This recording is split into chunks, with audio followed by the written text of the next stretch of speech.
Please be seated.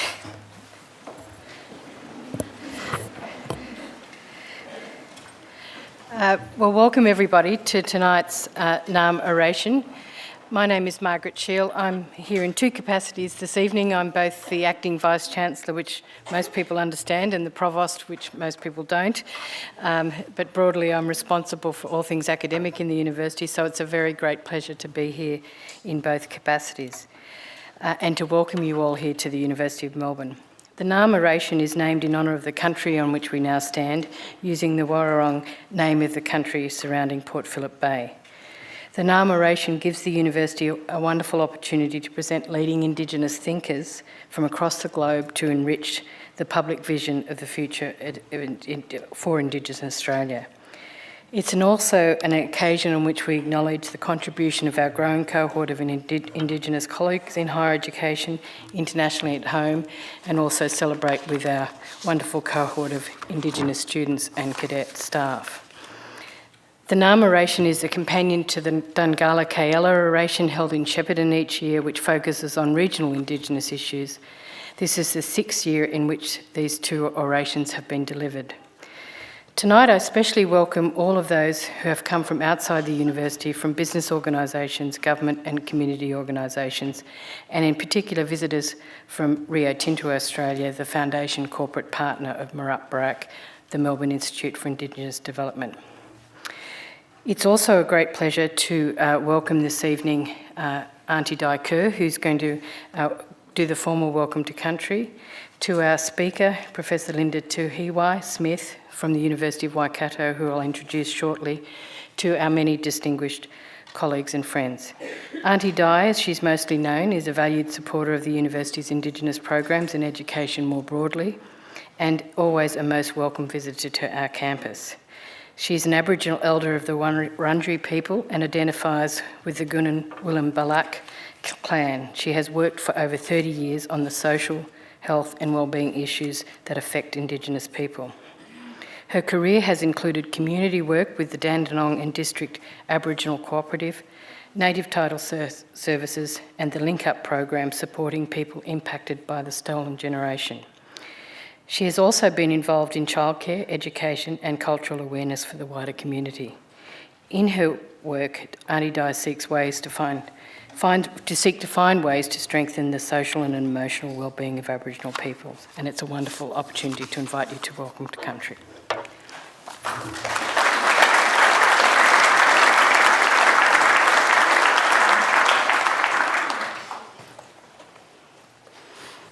Goodness me, how many people. Do you know, it's absolutely a pleasure to be here, and I'd like to acknowledge my elders past and present, acknowledge my aunties and uncles that are here, and there's so many here community, wider community, and pay my respects to your ancestors, elders and families. And I am honoured to be on the country of my grandmother and mother and ancestors, to be able to come to welcome particularly Professor Linda Smith to our country. And it's amazing to be able to talk to people about our future and what our future is about and how can we improve our future. And I have the privilege of having a great-great-uncle called Murrup Barak. Traditionally, he was my grandfather, and he walked and fought for the future of not only our family, but of many families that lived on Coranderrk Mission. And, you know, I'm very lucky to have such a man that has got his drawing on your program and has been an inspiration to my life in becoming a leader. I'm very lucky to have someone that fought for the rights of our people on the mission and after that. And I think it's wonderful that you have people come from overseas to talk to us and to share. We all need to share. We all need to work together, particularly as First Nations peoples. And I firmly believe that if we can walk together in harmony, we can improve our communities and our world. And it's very important that we do that with respect to each other. And sometimes in our busy lives we forget to do that. We forget that there are other people that care, and we walk narrow. We don't walk this way and watch our neighbours beside us. So I implore you to do that, to care for your neighbour, to care for the people you work for, because we do need a better future, and it's our young ones and up-and-coming leaders, and particularly these ones here, that can do that. And it's the elders that need their help. We can't do it alone, and we need to do it together.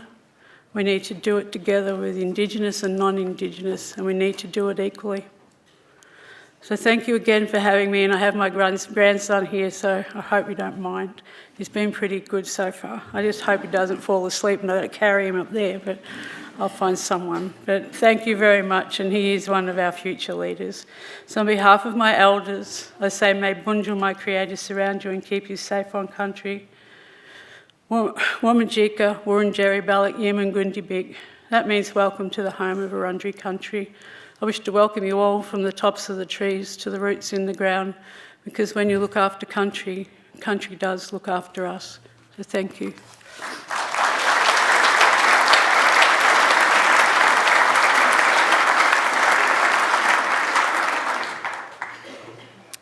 Thank you very much, Aunty Di, for that very generous welcome. And can I add also my thanks for your extraordinary contribution you make to this university and the community more broadly, and also pay my respects to the Wurundjeri people and their elders past and present. It's now time to move to the central purpose of our evening, the Narrm Oration. Tonight it's my very great pleasure to welcome and introduce our 2014 Narrm Orator in Professor Linda Tuhiwai Smith. Professor Smith is a Professor of Education and Maori Development, Pro-Vice Chancellor Maori and Dean of the Maori and Pacific Development School, as well as the Founding Director of Te Kautari Research Institute at the University of Waikato in New Zealand. She is a member of New Zealand's Health Research Council, Chair of the Maori Health Research Committee and President of the New Zealand Association for Research in Education. She's also a member of the Marsden Fund Council, which is New Zealand's premier research funding body, convener of the Social Sciences Assessment Panel, as well as a member of the Royal Society of New Zealand. She was made a Fellow of the American Educational Research Association, and in 2013 was honoured in the New Zealand New Year's Honours list as a companion of the New Zealand Order of Merit for services to Maori in education. She has worked in the field of Maori Education and Health for many years as an educator and researcher, as well as being known for her work in Kaupapa Māori research. She's published widely in books and journals. Her book, Decolonising Methodologies, Research in Indigenous Peoples, has had a major impact since its publication in 1998. She was also a founding director of New Zealand's Maori Centre for Research Excellence from 2002 to 2007. She's from two tribes or iwi in New Zealand, Ngātahawa and Ngātipori Ro. I'm not so good on my Maori pronunciation.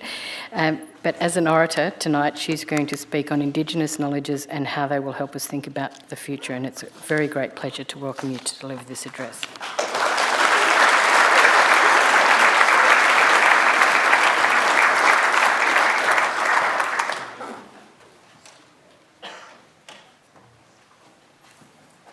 Tuatahi tēnā koutou katoa. He mihi ki te whenua, he mihi ki ngā tāngata whenua o tēnei whenua o Ahitereiria. Nō reira, huri no te wharenei, tēnā koutou, tēnā koutou, tēnā koutou katoa. Firstly, greetings to country, and I acknowledge the people of the country, and thank you very much for your welcome. Greetings also to those of you who have come, obviously with high expectations, to tonight's oratory. Thank you very much for those of you who have organised my visit. And I do want to acknowledge that when you speak about, or one like me speaks about Indigenous knowledges in the international context, that there is a very specific context here in which Indigenous knowledges lives, flourishes, and has been revitalised as we speak. And I want to acknowledge that context and the peoples who are doing that work. And hopefully, as you see in my talk, you'll see the connections between what literally thousands of Indigenous communities are doing around the world to revitalise what we call in English Indigenous knowledge. I'm going to deconstruct that a little bit. And really the question I'm going to ask is, what does it mean to walk around the world with an Indigenous knowledge perspective? What does it mean to put on a pair of glasses where you see the world through Indigenous eyes? What does it mean to think about the future and contemplate that through an Indigenous knowledge paradigm? So I'm really going to address that question and do it in three parts. I do want to spend some time talking about Indigenous knowledge, talking about the way it has become quite a powerful, almost an academic discourse with an emerging literature that is really people from around the world literally are contributing to that literature. I want to ask some questions about what that means. And I then want to move on to, what does that tell us about the challenges that we face at this time in modernity? How does having an Indigenous knowledge perspective ask different questions about the time that we're in now? So that's really where I want to get to. And I don't have any pictures. I did think about that, but actually I chose not to today. I was nervous about the dressing up bit, and I thought I might sort of fall down the stairs and land in a horrible heap here, and I didn't really want to contemplate pictures of my family that I usually put up there looking at me laughing. I didn't think that was a good thing to do. So let me begin by positioning my talk. And I do use the plural of Indigenous knowledges. And every time one uses that on Word, it comes up as a spelling mistake. But I do use the plural to stress that there is enormous diversity when we're talking about Indigenous knowledges. For every language and every culture, there is a community and unique forms of knowledge. I acknowledge that there are many aspects of Indigenous knowledges that are not actually up for public discussion. They're not available, and they're definitely not available for a general academic discussion. I acknowledge that one cannot talk about Indigenous knowledges without first acknowledging the creators, producers, thinkers, practitioners, and teachers of that knowledge in our communities.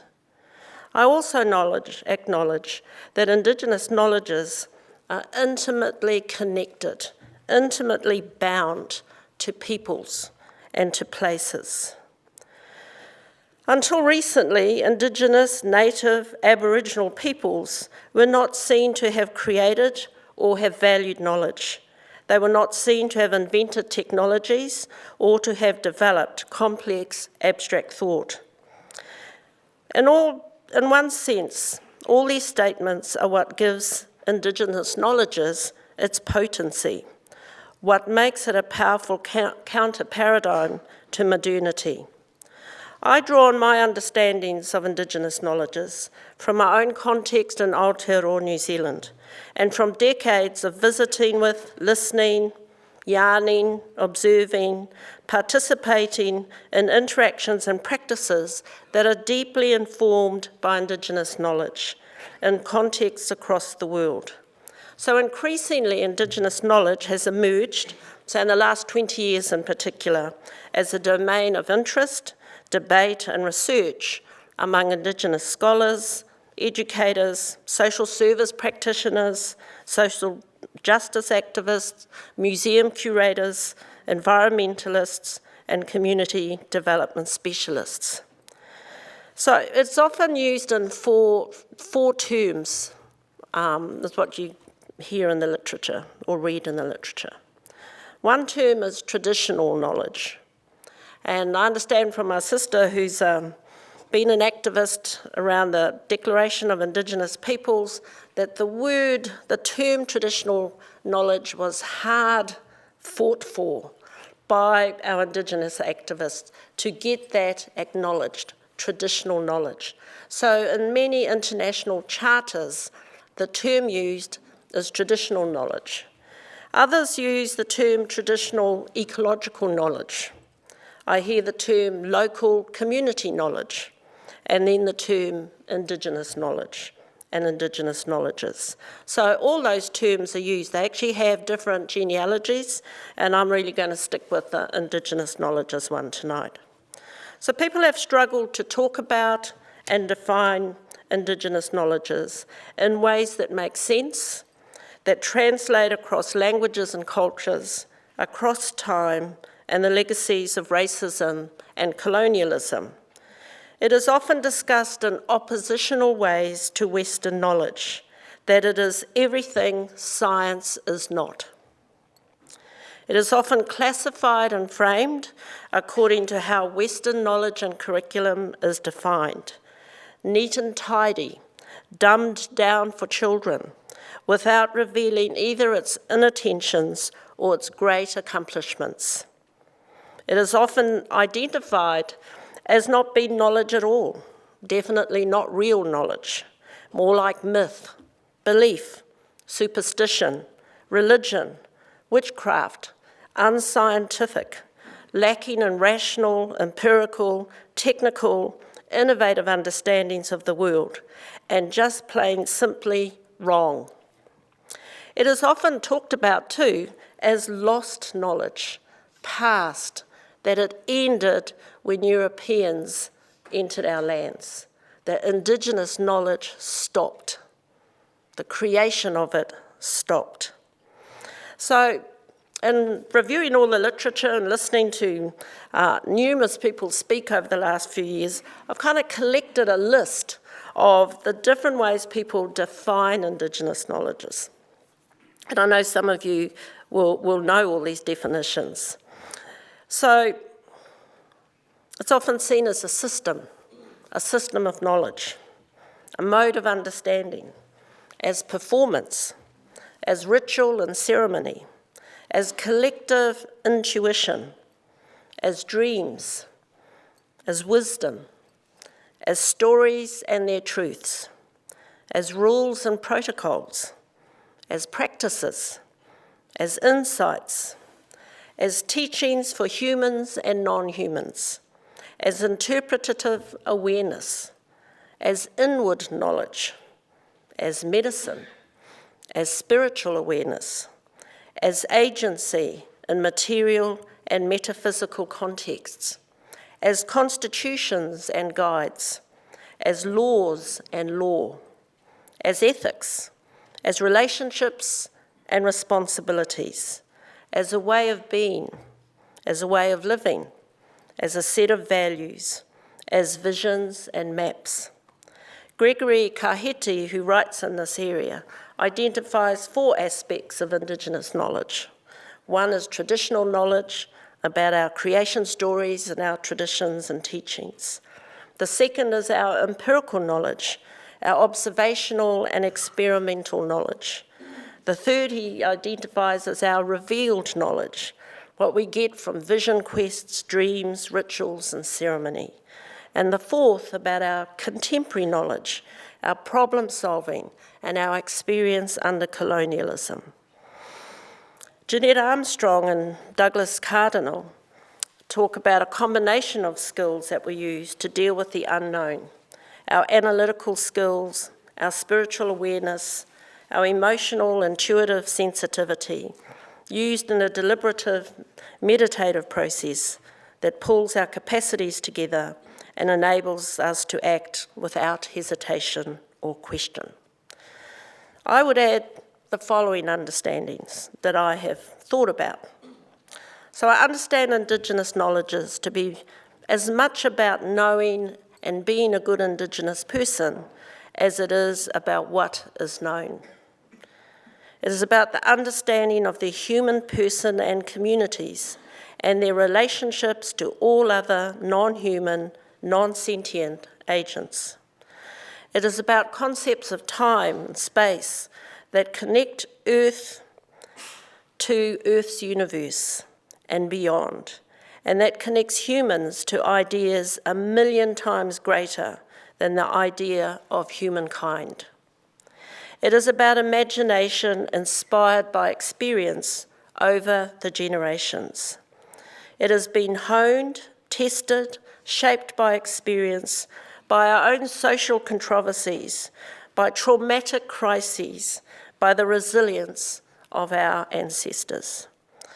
Indigenous knowledges are philosophies, systems, applications, laws, values and practices created by diverse Indigenous peoples as a coherent way of living in the world. It is produced by Indigenous peoples and continues to be created. If we accept that all these ideas help define Indigenous knowledges, then we might ask, who are the experts of Indigenous knowledges? And I would not put myself in the position of claiming expertise.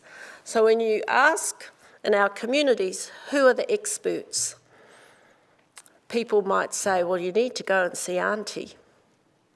Or you might talk to a few grandmothers.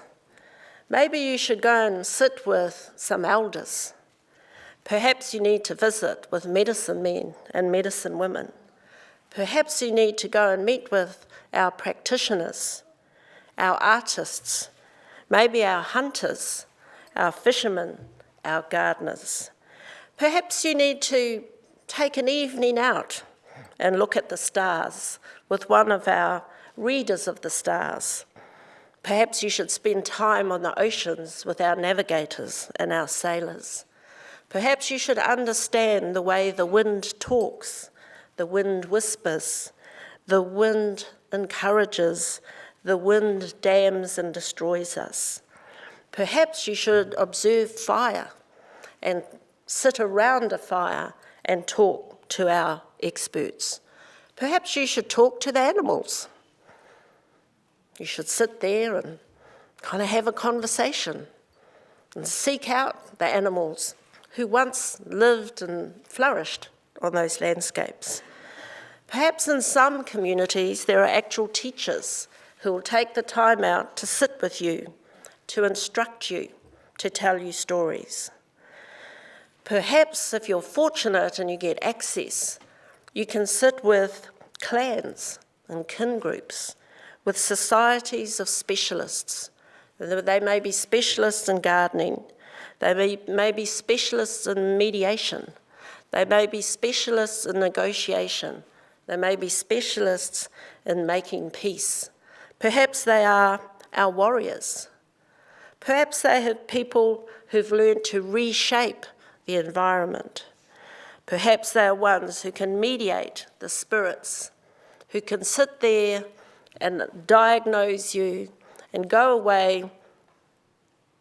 You may not know what they do, but when they return, they give you some instructions, and if you follow them, you will be well. Perhaps they are the leaders, the decision makers, the negotiators. Academics and scholars, unless they have these community roles, are not really the experts in this space. We are, perhaps if we're lucky, secretaries, possibly defenders of the existence of Indigenous knowledge, definitely its advocates, but we are not always the expert practitioners. We can weave fancy words, we can tell stories, we can connect it to the way the academy, the way other theories talk about knowledge, but that does not make us the experts. Let me move now to the challenges of modernity in 2014. I have to say, when I started writing this piece, it's very easy to be very depressed. And I started in New Zealand thinking, now what are the real challenges in New Zealand in the 21st century? I think Indigenous peoples understand modernity in terms of our experiences of colonialism and its supporting ideologies of racism and capitalism. But I want to kind of layer this up a bit in terms of our current challenges.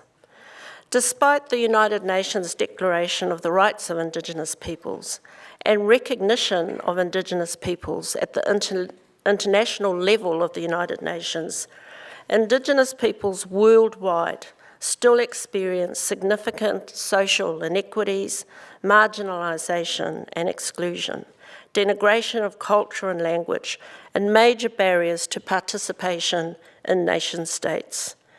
As we speak, some Indigenous groups are being slaughtered if they do not change their religion, are having their lands stripped of their forests. Their activists are imprisoned, and they continue to struggle to name themselves and to be recognised. A quick summary of current issues where I'm from in Aotearoa that concern Māori kind of range across a whole number of activities. It kind of explains why most of us look at each other from time to time and we see fatigue. And it's sort of fatigue is like waves of tiredness, and people are too tired to really fully express the work that they're doing. So when I look at what Māori people are engaged in my own community, in my own tribes, I see the following things. People totally committed to trying to make schools and education work for us. And they're doing it at every level. And they're doing it in the English medium and the Māori medium. People who work in the health system and the health sector, who seek better health outcomes for Māori. They're working at it at the provider level, the policy level, the funding level, the research level, and the district health boards, and the medical level, and biomedicine, and you name it, everyone's working hard. Some of our tribes are settling grievances with the Crown, so we have negotiators, and negotiators have to have a mandate, so life can be incredibly political at the same time as we try to enter into a new relationship with the Crown. So it's not unusual to go to a gathering where half of the agenda is about education and health, and the other half is about how we don't like the Crown. Actually, that would be a typical meeting, even if we weren't negotiating with the Crown.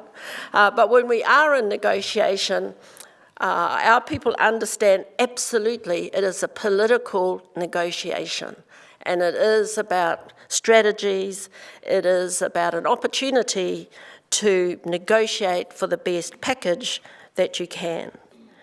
But we also suffer extreme poverty in our families, particularly, child poverty, and in our communities. And there are two kinds of poverty that I see in my community. There's the poverty of families who don't have enough money to do what they need to do to survive. And there's a poverty of hope in those families who've given up trying. Actually, you can work with the ones who have no money. It's very hard to work with the ones who have no hope, because they're deeply cynical about what's possible, and they've given up trust and they've given up faith. There is nothing that big that you can even pull out like a rabbit out of a hat. They will not believe you. There's also in New Zealand, and I suspect here in Australia as well, an acceleration of social inequality. It's not that there is a gap between the wealthy and the poor, it is that the gap is accelerating. And we're not talking about the wealthy and the poor, we're talking about extreme wealth and extreme poverty. We're also involved in language and cultural revitalisation. So at one level at our meetings, we're talking about, education and health, and we don't like the Crown, or they're annoying us at the moment, but then we're also trying to start a Māori language school, and we're trying to encourage parents to get engaged with cultural revitalisation. We might have a performance group that we're also having a practice after our meeting. And then, of course, there's another item on the agenda. It's called the criminal justice system. So that usually takes up another good half hour. This is of a 2-hour scheduled meeting, which for me usually means a weekend, where we discuss the order of business. So we get to the criminal justice system and everyone just sits around and goes, how can you talk about it without talking about words like racism? It's just wrong, it's unjust. Criminal justice system is an unjust system. How can we ensure that our young people don't at any time in their lives engage in that system? How do we protect our people from interacting with that system? And as a grandmother of boys, of grandsons, what does it mean in our context to have young Indigenous men out and about in the community on a Saturday night and a Friday night? I asked that question in my professional role as the Pro-Vice-Chancellor Māori at the University of Waikato. What does it mean when our male Indigenous students go downtown to have a drink in the nightclub? How many of them are going to end up at the police station in the early hours of Friday or Saturday morning? What does that mean to enter that system and then never to be able to, for example, become a teacher? Because at the age of 18, you get a little mark against your name. And then we haven't quite finished our meeting, because then we're thinking about being hopeful. So yes, we don't like the Crown, but we really need to develop strategies for moving forward. So let's talk about a genuine treaty relationship with the Crown that usually stumps us all. Therefore, it's almost time for a cup of tea. But before we do that, let's now turn to the well-being of our environment, the restoration of our rivers, water quality, the restoration of our environments, bringing back our native plants and our native birds. So that's another 35 minutes of discussion, and then we can have a cup of tea. And at the end of that, what have we resolved? Not much, but at least we've kind of had a conversation about the work that we're doing. Now, when I say we, I'm talking about my hapu, that is So we're organised by tribes, and then you drop down another level and there's a sub-tribal group, which is called the hapu. And that's at that level that we have these sorts of meetings. Sometimes we've got an action plan and off we go and try and do that and accomplish that in a month. Other times we kind of walk away thinking it's overwhelming. Now that's just my little corner of the world. That's just my weekends and after hours. But let's think about now some of the global challenges that face all of us, not just little Indigenous communities on the east coast of New Zealand, but challenges of the planet, of planet Earth, and challenges for humankind. And they're in your newspapers, they're in my newspapers, they're in the US newspapers. So firstly, there's climate change. And you might think, why would Indigenous people kind of worry about climate change? Well, we've got a few relations in the Pacific Islands for whom climate change is a real happening thing, who are concerned about the salination of their soil, who are concerned that they won't have a place to live on very soon with the oceans rising. Climate change actually has been a discussion in worldwide Indigenous conferences for decades. And I remember at least 2 decades ago listening to Alaska Natives talk about the changes in patterns of hunting, that where they expected animals to be at a certain time of the year, they were no longer there. That the amount of food they expected to gather was no longer there. So, in many senses, Indigenous peoples have been the barometers of extreme changes in our environments. We've experienced it, we've observed it, and we've had to adapt to that. And I know in the Alaska case, when they started talking about this, it's not just a change in animal behaviour. There is something huge happening in the world. People kind of dismissed them as what would they know? They live in the North Pole. What could people possibly in the North Pole know about climate change? Well, in the North Pole, they know a great deal. And they observe a great deal about what's happening to the Earth. We know that food security is a global problem. And I never really appreciated that coming out of New Zealand, where you can eat lots of whatever you want to eat and you can go and buy it at the supermarket and you can go and grow it, until I went to places where it was clear people cannot grow food. And people have lost almost the right to grow food, that people don't get good food, that people can be overweight and not have good nutrition. They can eat a lot, but not actually get fed. So the whole kind of food security is an issue. Human health is an issue. So coming into Australia Sunday night, I had to fill out a whole form about Ebola.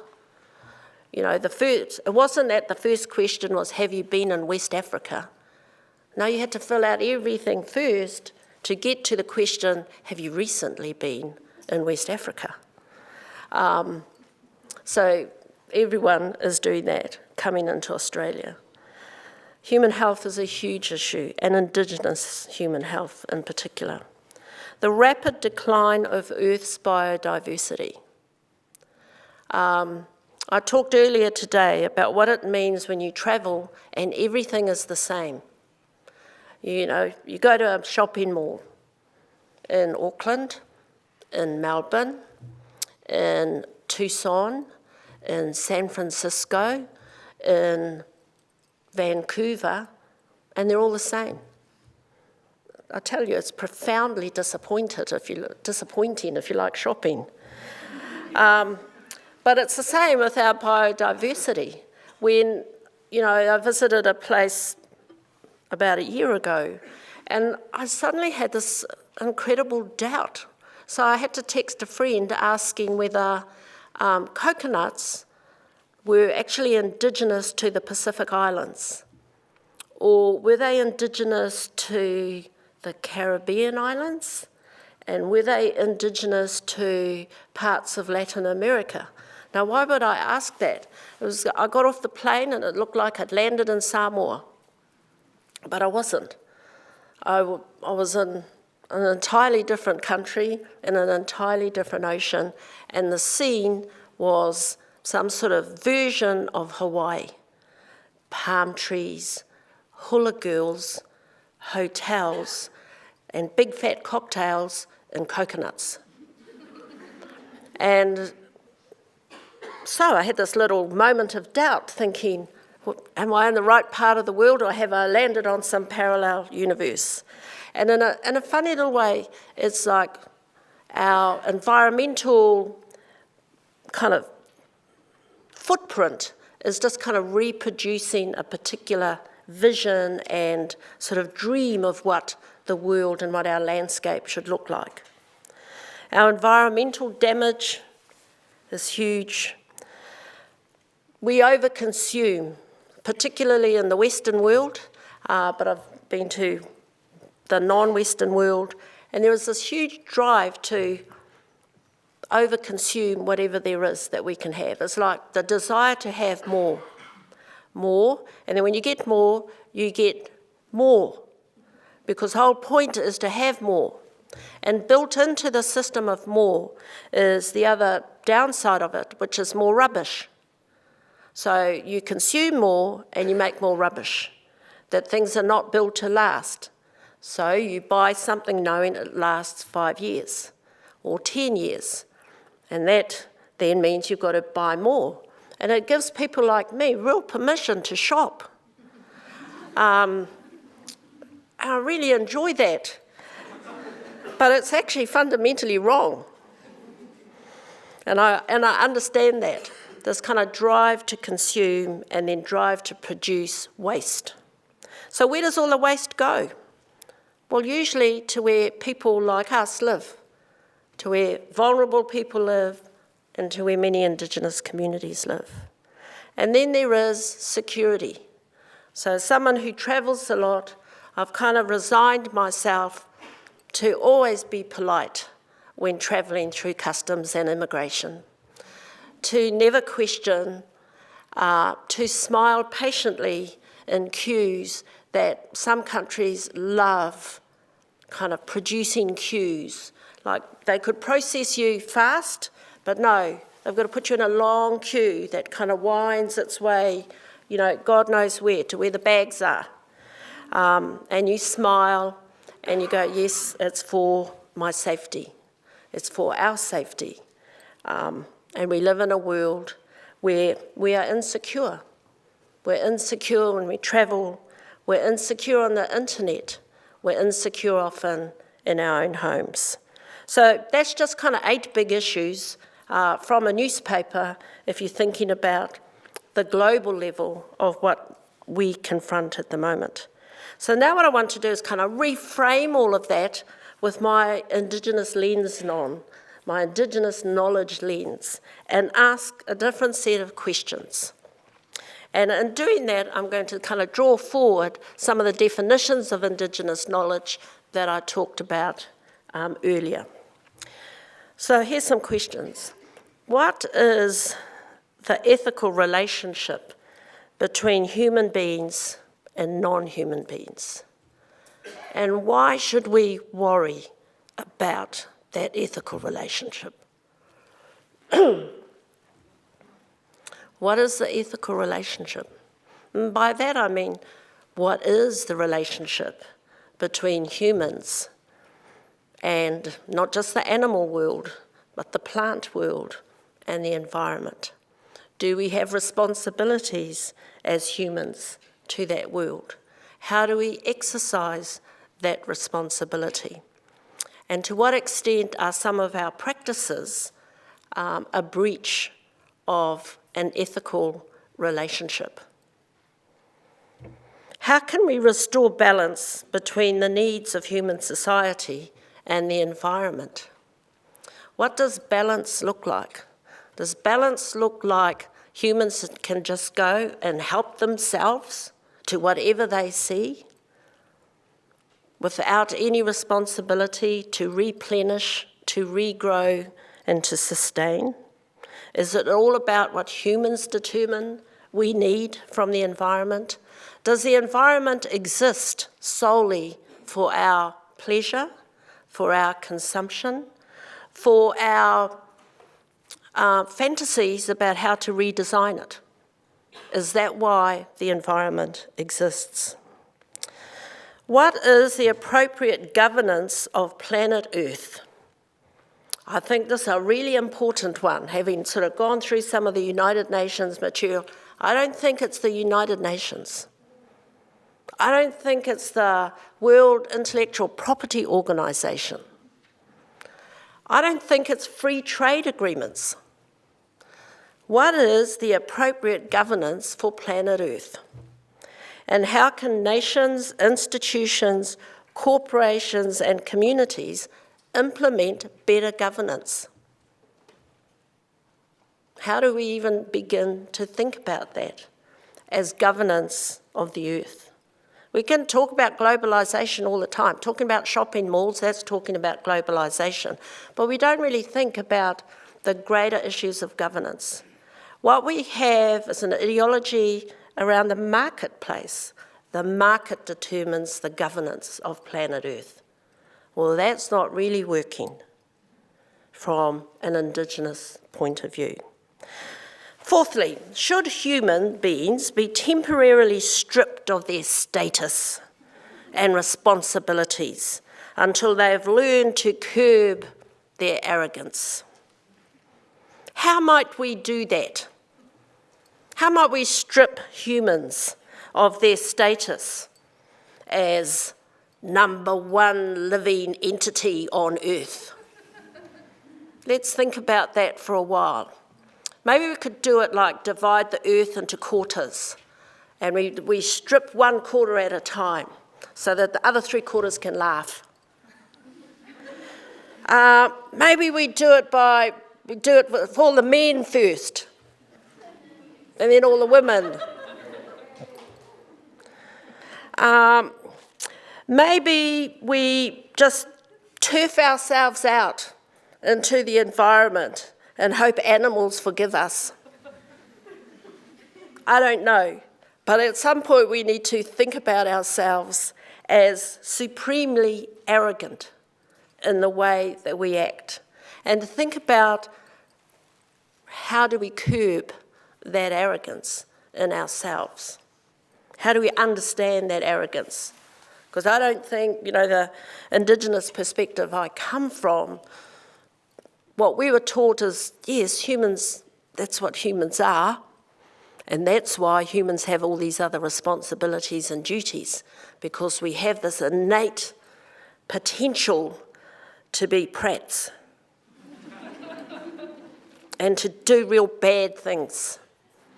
All right, and so a lot of our protocols are about curbing our desires and restraining some of these innate potentials that we have to do huge damage to ourselves and others.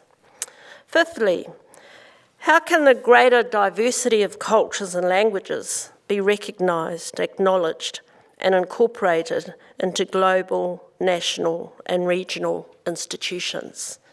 I think that's a good question to ask in a university environment, where what I see over the last 20 years I've been in the university, is this kind of homogenisation of our curriculum. And everyone's copying everybody else so they can be like, if you're number 2 in education, then we'll copy you so we can be like number 2 plus. And then, of course, you get better because you're copying number 1. So you become number 1 plus. So then we've got to try harder. And all we're doing is replicating a particular model of the curriculum and a way of teaching at the university level. And in doing that, we don't invite diversity in. We actually exclude diversity. And I see so many colleagues at research-intensive universities give up on a concept of a scholarly community, give up having a cup of tea with some mates, or wine, to talk about really deep and profound, provocative things like the ethics of humans and animals.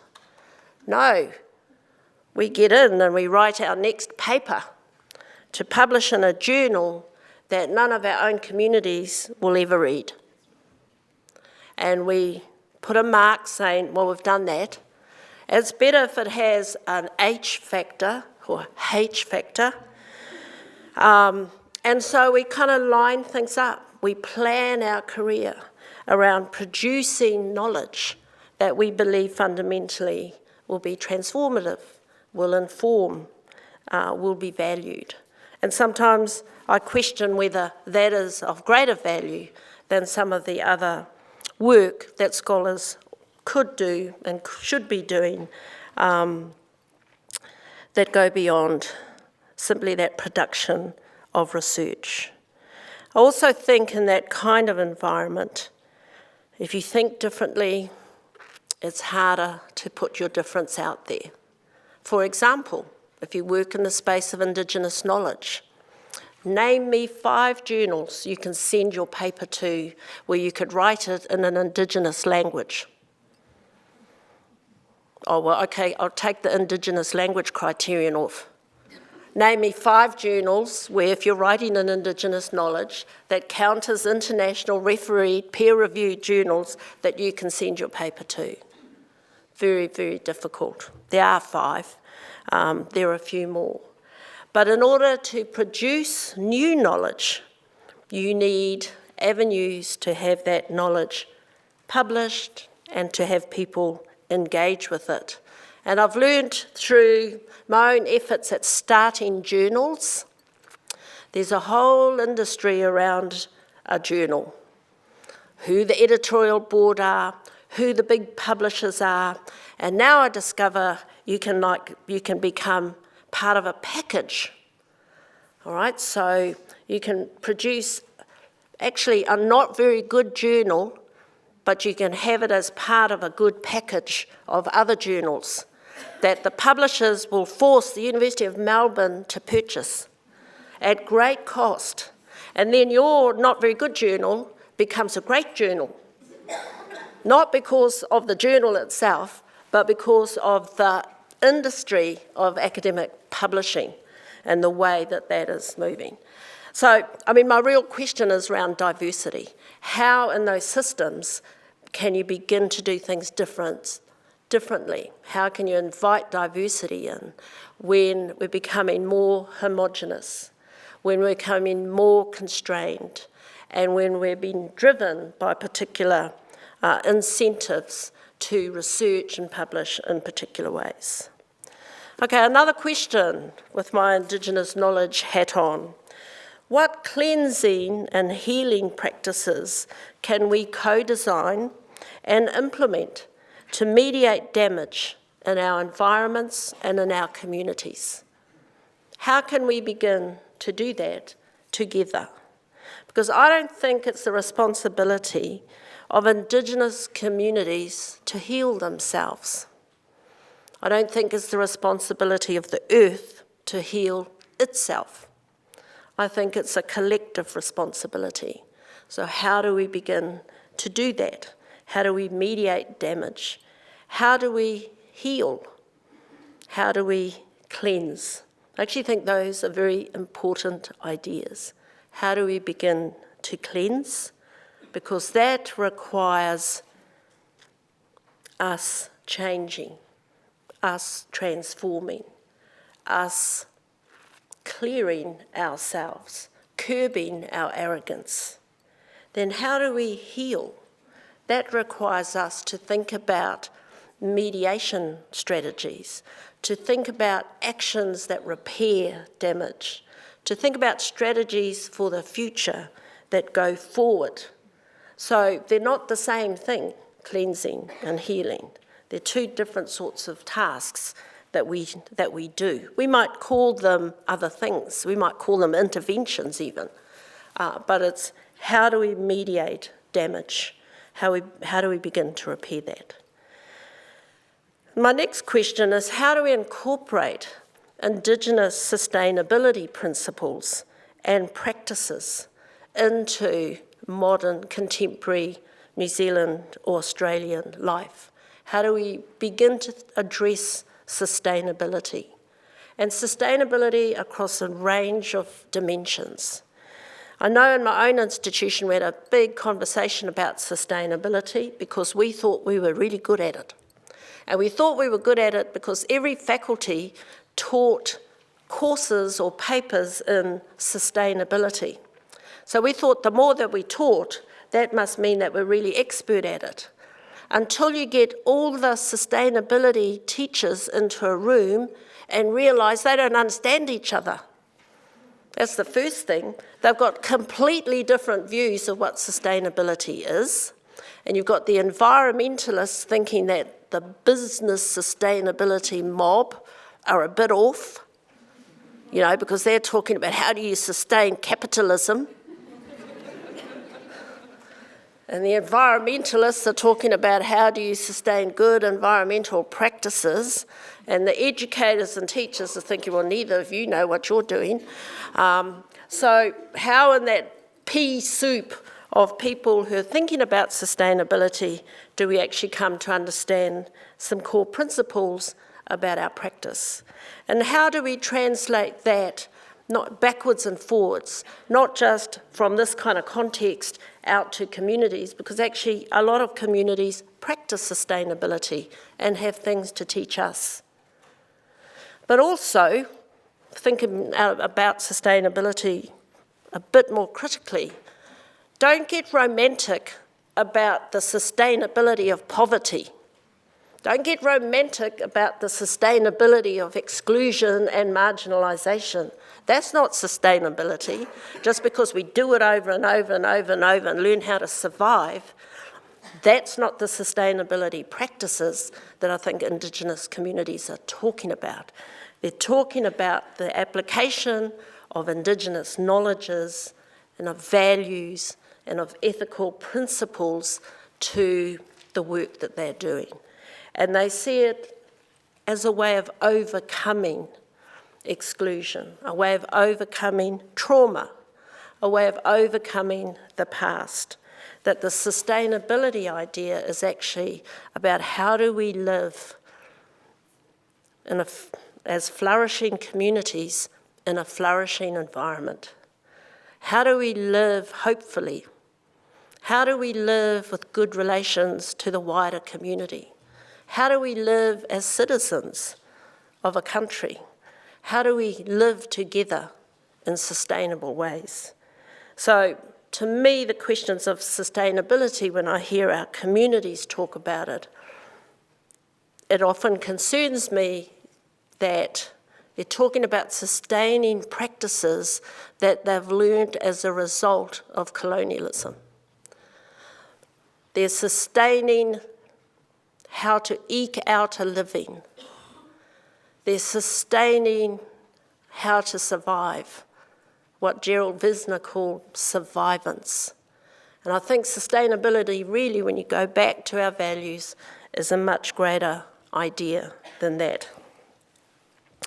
Okay, let me just go back to the sort of claims that I made at the start, or the points that I hoped I made at the beginning.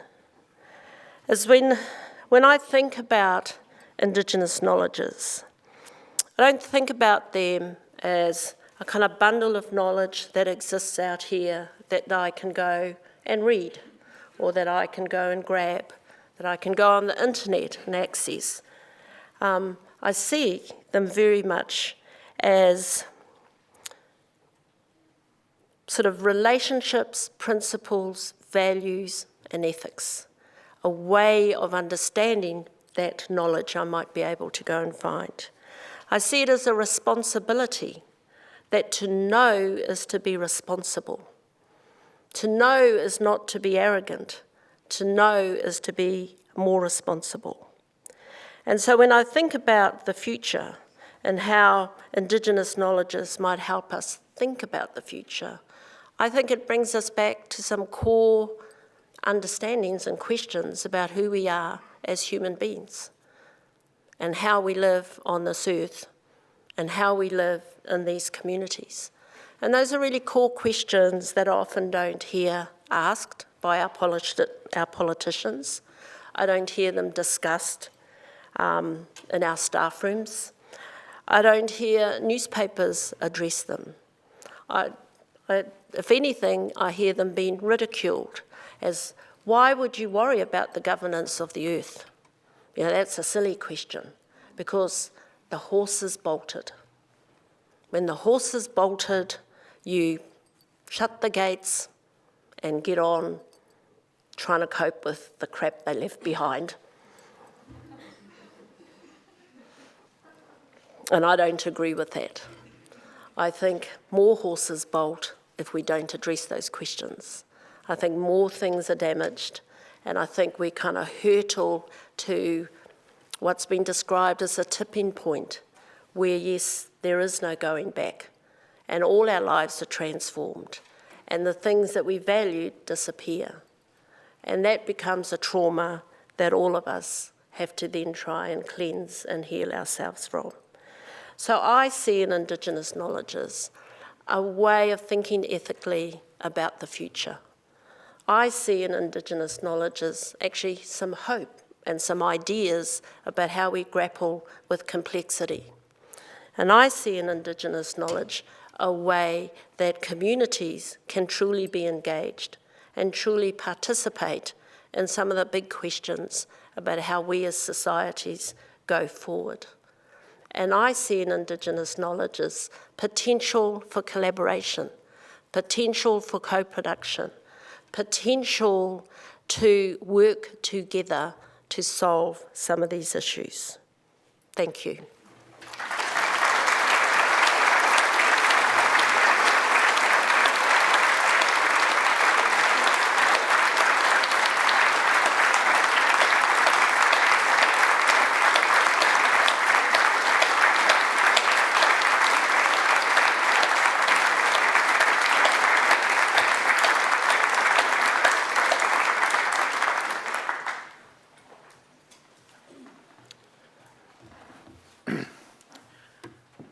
Mileithina Nika, Mileithina Mana, Tupulchi Larapana, Tupulchi Paralini, Tupulchi Kanini, Tupulchi Taricha, Mileithina Nika, Warranta Pakana, Warranta Palawa, Mileithina Nika.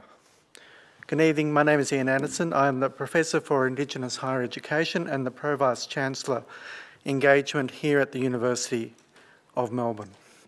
My people are Palawa Trawana, Trawalaway, and Plumamara through my mum's side. Auntie Di, thank you for your generous welcome to country. In the coastal waters of Larapana, where mum's family come from, Aboriginal women still harvest and craft shell necklaces. The most precious of these is the marina shell. It is a sublime, iridescent expression of form and beauty. So significant was this tiny shell that its name is remembered all across the landscape of the northeast coast of Trawana or Tasmania. Plumamara, we are the people of the waters of the marina. Because of its significant aesthetic values, the marina shell was shared as a gift across the island of Trawana, in the same spirit of exchange that we just shared tonight with Professor Smith. This ancient and sacred exchange is perhaps best expressed through the languages of Palewatani, the language of the poem with which I began. Ochre too was traded from the inland of Trawana and from the north.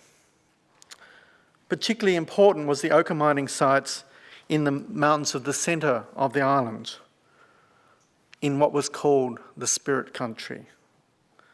Ochre had ceremonial significance. It represented the bruising of the earth and its regeneration through ceremonial cycle. Both shell and ochre passed each other across country through hands that were bound together in ritual, kinship and country. This country here, called Narrm, still gives in generosity and the spirit of reciprocity. It was this spirit of exchange to which Indigenous peoples from across the country, Australia and the globe, can share our thinking, our wisdom, our learnings, and sometimes our pain, and sometimes our uncertainty. It is the spirit of reciprocity that we celebrate tonight and join with Professor Linda Smith to celebrate her intellectual contribution to thinking about the role of Indigenous knowledges, to the ways of thinking and value-adding that and emotional engagement that challenges some of the traditions that we hold dear here in the universities, to address global challenges from the local to the planetary challenges of climate change, food security and people security in ways that can be framed through an Indigenous lens of ethical challenges and a lens that is constituted through relationships, principles, values and ethical frameworks. We thank you for your contribution.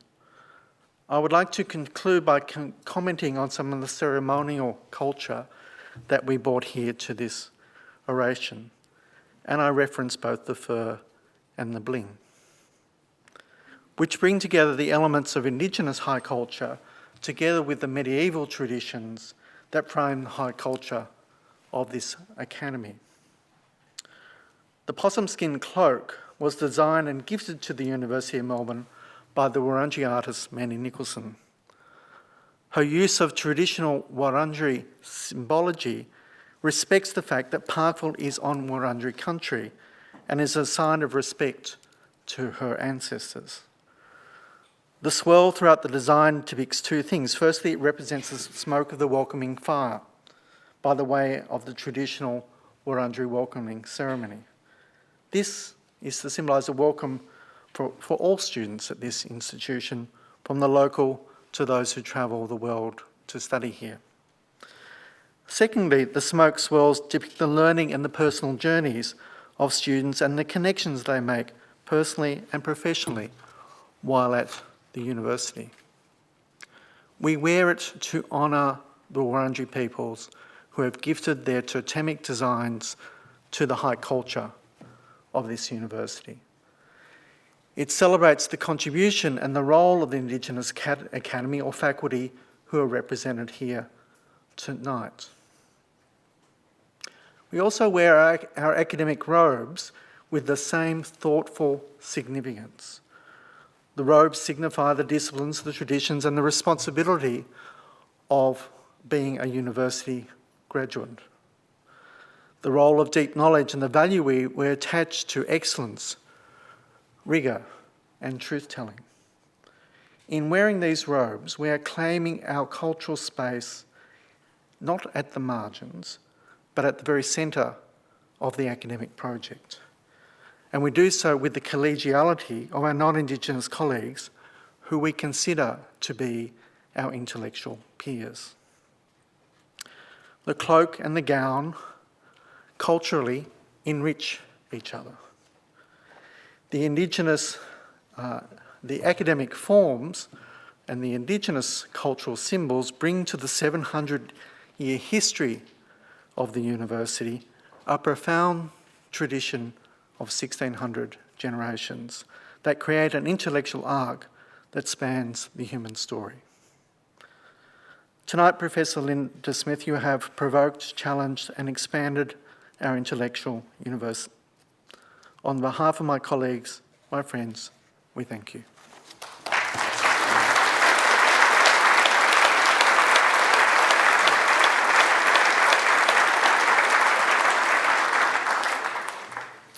Thank you very much, Ian, and thank you, Linda, for a truly wonderful and thought-provoking address. I was thinking of your reflections on arrogance and reminded of some of the past of my own culture, that I had a few Irish nuns as school teachers who did a pretty good job at trying to beat the arrogance out of us in various ways. They would have been good for your thought experiment.